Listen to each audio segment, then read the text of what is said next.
अब ध्यान देकर सुनो।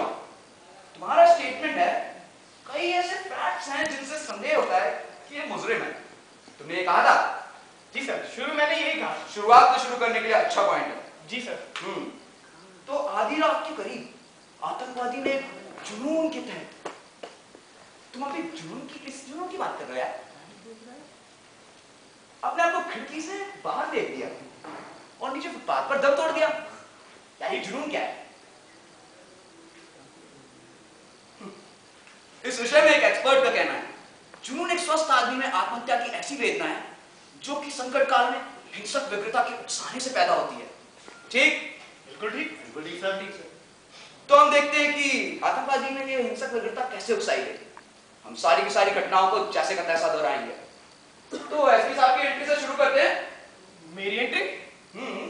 आप अपनी वो मशहूर एंट्री दोहराना नहीं चाहेंगे? अरे कौन सी मशहूर एंट्री सर? वही जिससे साला जुनून पैदा हो गया था। सर वो मेरी एंट्री नहीं थी, वो तो ये था ये।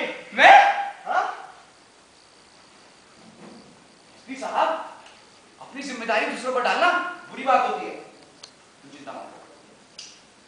सर दरअसल ये एक ऐसी टेक्निक है जो हम अक्सर मुलजिमों को अपना गुनाह कबूल कराने के लिए यूज करते रहते हैं सर। आपसे किसी ने कुछ पूछा? तो सर? तो चुपचाप खड़े रहिए। हाँ, तो ऐसा हुआ कि उस वक्त मुलजिम यानी कि आतंकवादी ठीक यहाँ बैठा हुआ था। मैं आता था।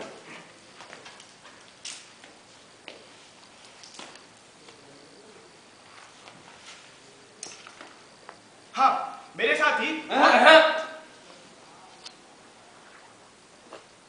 मेरा मतलब कि मैं अंदर आया। आइए। कहाँ? अंदर। ओके।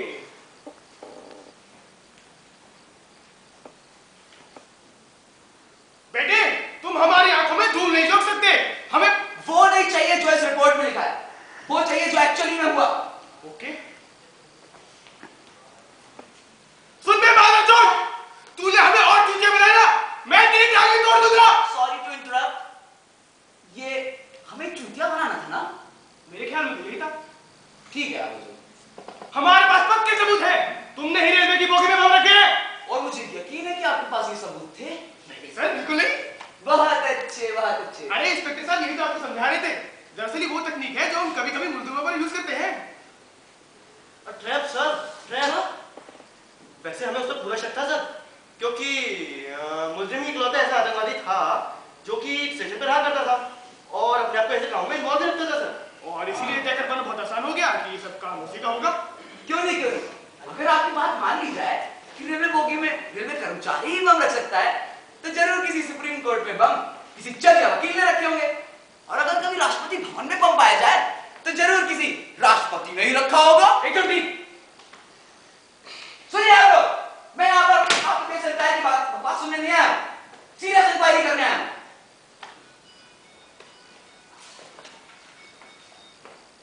हाँ, यहाँ लिखा है इल्जामों से बेखबर आतंकवादी गैर यकीनी तौर पर मुस्कुरा रहा था। किसका स्टेटमेंट है? मेरा। गुड। तो आतंकवादी गैर यकीनी तौर पर मुस्कुरा रहा था और 2 लाइन बाद लिखा है फंस जाने के डर से उसे वो उत्तेजित हो गया और खिड़की से छलांग लगा दी। यानी पहले वो गैर यकीनी तौर पर मुस्कुराता है, फिर से फंस जाने का डर पैदा होता है और उत्तेजित होकर वो खिड़की से छलांग लगा देता है। किसने उसे डराया? अरे देखो, दुनिया भर की पुलिस कुछ गलत तरीके इस्तेमाल करती है, इसीलिए तो वित्त में तनख्वाह दी जाती है। उससे घबराने की कोई जरूरत नहीं है। Thank you sir. That's all right. हाँ, तो किसने उसे डराया? अच्छा, तो ऐसा हुआ होगा कि तुम लोगों ने उसे धमकी दी कि उसके बॉस को बता दोगे कि वो आतंकवादी, नक्सलाइट या ऐसा कुछ है। यकीनन वो नौकरी से निकाल दिया था, इससे वो घबरा गया और वो अरे नहीं सर, सही सर, आप गलत समझ रहे हैं। मैं बाहर जा रहा था लेकिन तुम अंदर आ गए। हाँ। अरे drama drama, come on connect. Sir यहाँ हमने वो आपके लिए गठित फोन है वाली तकनीक इस्तेमाल करी। मैं भी एक्टिंग करूं?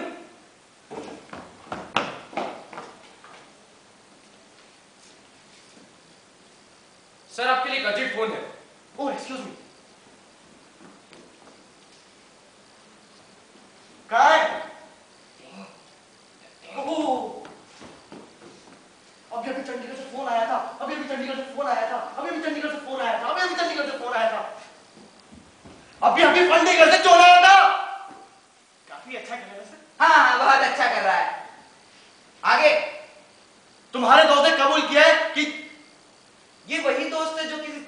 काम करता था और आतंकवादी गिरोह का मेंबर भी है। जी सर। आगे तुम्हारे दोस्त ने कबूल किया कि चंडीगढ़ की पहली बम उसी ने रखे थे। भगवान, उसका उस पर क्या असर हुआ? अरे बहुत बुरा सर, उसका तो मुंह ही उतर गया था। फिर उसने एक सिगरेट जलाई और जाके बोला कि और छलांग लगा दी। अरे क्या बात है सर, नहीं नहीं ऐसा नहीं होता, नहीं गई। लेकिन पहले मजिस्ट्रेट को तो आपने यही कहा था। हाँ पर फिर मैंने कहा, और फिर आपने टीवी पर कहा कि उससे फंस जाने का डर पैदा हो गया। ऐसा क्यों? क्योंकि उसकी कहानी झूठी साबित हो गई थी। मतलब उसे तुरंत छलांग नहीं लगा। नहीं, और कहानी झूठी कब साबित हुई? जब उसने सिगरेट जलाई। आई सी। अरे वो तो कहता था कि वो पूरा दिन अपने दोस्तों के घर ताश खेल रहा है। पर मैंने कहा सर, आपकी इस कहानी में कोई दम नहीं है। तुम्हारा मतलब उसका कोई गवाह नहीं था। वो तो कहता था कि उसे गवाह है। पर आपने उस पर यकीन नहीं किया। हाँ ऐसा ही हुआ। खैर परवाह भी किसे, क्योंकि आपने पहले मजिस्ट्रेट को खुद ही कहा था कि उसका खिड़की से छलांग लगाना इस बात का सबूत है कि वो गुनहगार है। और क्या? और फिर आपने रेडियो पर कहा कि उस रेल कर्मचारी के खिलाफ कोई पुख्ता सबूत नहीं थे। हाँ, और आपने इंस्पेक्टर, आपने कहा था कि वो अच्छा आदमी है। वो चीजें सर थोड़ी बेकाबू हो गई थी। ये तो कहना ही चाहिए। हमारे प्लान में एक गलती हो गई थी। एक गलती? आप एक आजाद नागरिक को कैद कर लेते हैं, उसे लीगल टाइम से भी ज्यादा रोके रखते हैं, उसे ये कहकर दहला देते हैं कि बम उसी ने रखे हैं, और बाद में कह देते हैं कि बम उसने नहीं रखे थे। उसे धमकी देते हैं कि उसे नौकरी से निकलवा देंगे, बावजूद इसके कि 3 आदमी कसम खाकर कह रहे हैं कि दोपहर भर उसके साथ ताश खेल रहे थे। आप कह देते हैं कि उसकी कहानी झूठी साबित हो गई। और आप इंस्पेक्टर, आप कह देते हैं कि चंडीगढ़ वाले दोस्त ने वहां पर बम खुलवाने के लिए अपने आप को जिम्मेदार मान लिया है। उसने ऐसा किया था। किसने? उस एक्टर ने क्या? बैंक में बम रखना कबूल किया था। नहीं तो। सर ये तो हमारी याद थी। वाह, क्या इमेजिनेशन है।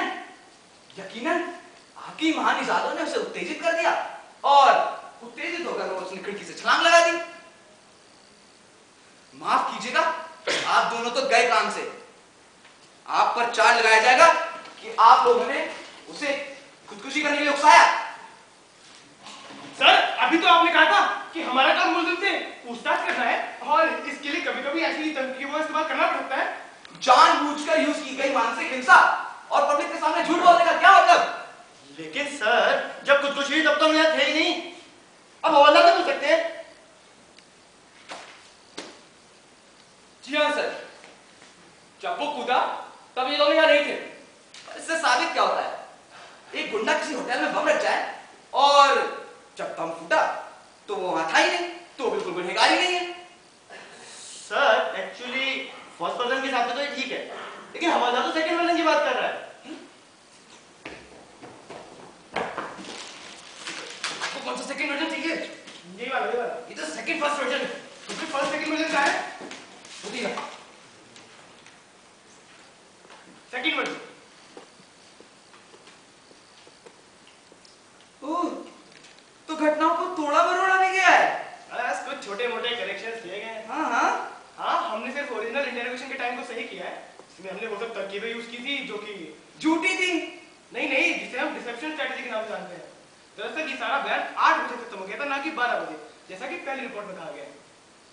यानी कि आपने सारी चीजों को 4 घंटा पीछे खिसका दिया। नहीं सर, सिवाय उस खुदकुशी के वो इसकी गवाही भी मौजूद है ना। अच्छा, अरे सर ऐसा हुआ कि वो डिसेप्शन स्ट्रेटजी हमने यूज की थी और वो खुदकुशी जब हुई उसके बीच में 4 घंटे का गैप था और ऐसे में आतंकवादी पूरी तरह संभल चुका था। ये ना सर, कुछ देर उदास रहने के बाद वो आतंकवादी खुश होना शुरू हो गया था। उसने तो अपने दोस्त को बिल्कुल तवज्जो ही नहीं दी, वो तो उसे नफरत करता था।